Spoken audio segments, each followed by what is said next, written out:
दोस्तों, आज मैं बात करने जा रहा हूं कामयाबी यानी सक्सेस की। हर कोई अपनी मंजिल पाना चाहता है, सफल होना चाहता है। कामयाबी का मूल मंत्र है नेवर गिव अप। एक क्रिकेटर की तरह मैदान में डटे रहो, कोशिश करते रहो। गलतियां अगर होती है तो उनसे सीखते रहो और कोशिश करते रहो कि वह गलतियां दोबारा न हों। सकारात्मक सोच के साथ अपने लक्ष्य को पाने का प्रयास करते रहो। इस मूल मंत्र को हमेशा याद रखो। I have right to try. मुझे प्रयास करने का अधिकार है और यह अधिकार मुझसे कोई नहीं छीन सकता। तब तक कोशिश करते रहो जब तक कि अपने उद्देश्य में सफल न हो जाओ। मित्रों, लक्ष्य को पाने के लिए हमें जुनूनी बनना पड़ता है, धैर्य रखना पड़ता है, परंतु हमारी सबसे बड़ी कमजोरी है पेशेंस खो देना। हमारी सबसे बड़ी कमजोरी है हार मान लेना। हमारी सबसे बड़ी कमजोरी है डर जाना और डर के मैदान छोड़ देना। मित्रों, एक बात अच्छी तरह से जान लो, life is struggle and struggle is life. सफलता और संघर्ष का चोली दामन का साथ है। सफलता कोई रसगुल्ला नहीं जो मुंह में डाला और गप से खा गए। उसके लिए संघर्ष करना पड़ता है, मेहनत करनी पड़ती है। इसका जीता जाता उदाहरण है हम सबके चहेते शहंशाह और बिग बी के नाम से प्रसिद्ध महानायक श्री अमिताभ बच्चन। अमिताभ बच्चन की सफलता को तो सभी लोग जानते हैं, लेकिन इस सफलता के पीछे छुपा हुआ संघर्ष बहुत कम लोग जानते हैं।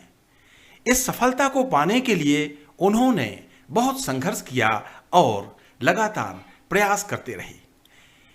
एक दौर वह होता है उनके सामने जब अमिताभ बच्चन ग्रेजुएशन करने के बाद अपने मित्र के कहने पर ऑल इंडिया रेडियो में वॉइस नैरेटर के लिए अप्लाई करते हैं और वहां उनकी आवाज को मोटा और भद्दा कहकर रिजेक्ट कर दिया जाता है। फिर वह काम की तलाश में कोलकाता चले जाते हैं और वहां लगभग 5 वर्षों तक प्राइवेट कंपनियों में कम सैलरी पर भी काम करते हैं। तत्पश्चात सन 1968 में वह मुंबई में फिल्मों में आजमाने के लिए आते हैं। अब उनके दिमाग में एक ही बात होती है कि वह सिर्फ और सिर्फ एक्टिंग के लिए बने हैं, परंतु फिल्मों में काम करने के लिए उन्हें काफ़ी कुछ झेलना पड़ता है, बहुत संघर्ष करना पड़ता है। यहाँ तक कि उन्हें अपने लंबे कद की वजह से रिजेक्शन को भी झेलना पड़ता है और उन्हें फिल्म में रोल देने से इनकार कर दिया जाता है। 1969 में उन्हें ए अब्बास की फिल्म सात हिंदुस्तानी में लीडिंग रोल मिलता है, लेकिन वह फिल्म फ्लॉप साबित होती है। मित्रों, एक दो नहीं, उनकी 12 फिल्में फ्लॉप साबित होती हैं। एक इंसान की 12 असफलताएं उसे तोड़ने के लिए काफ़ी होती हैं, लेकिन अमिताभ बच्चन एक क्रिकेटर की तरह मैदान में डटे रहते हैं। सन 1973 में प्रकाश मेहरा की फिल्म जंजीर में उन्हें काम करने का अवसर मिलता है और एक सफल खिलाड़ी की तरह वह सीधा छक्का लगाते हैं। जंजीर फिल्म सुपरहिट जाती है और यह फिल्म बॉक्स ऑफिस में धमाल मचा देती है। जंजीर, दीवार और शोले जैसी सुपरहिट फिल्में उन्हें काफ़ी पॉपुलर बना देती हैं। अब लोग उन्हें एंग्री यंग मैन के नाम से जानने लगते हैं।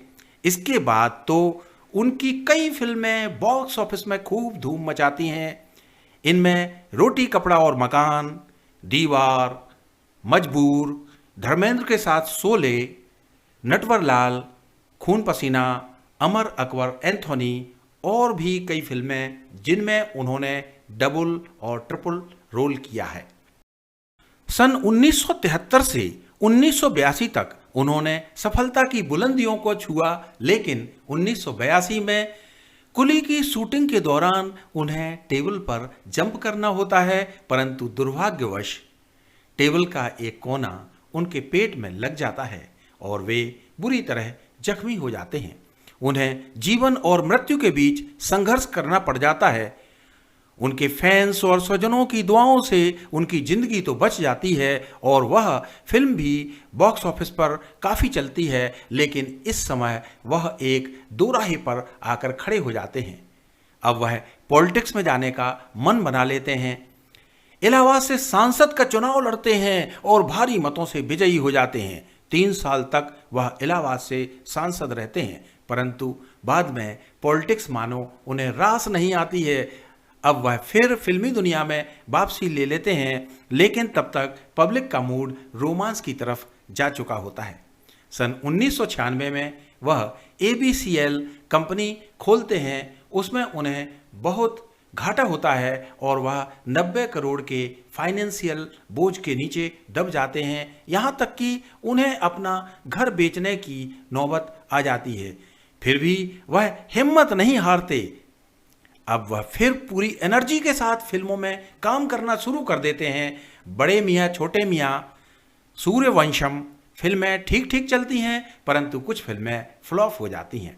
सन 2000 में अमिताभ बच्चन छोटे पर्दे पर कौन बनेगा करोड़पति में होस्ट के रूप में आते हैं और अपनी आवाज़ और एक्शन की दम पर पब्लिक में फिर से छा जाते हैं। यही नहीं, बड़े पर्दे पर भी उनकी कई फिल्में आती हैं और मोहब्बतें, कभी खुशी कभी गम, खाकी, आंखें, बागवान, सरकार आदि फिल्मों में बेस्ट एक्टिंग करके वह फिर दर्शकों का मन मोह लेते हैं।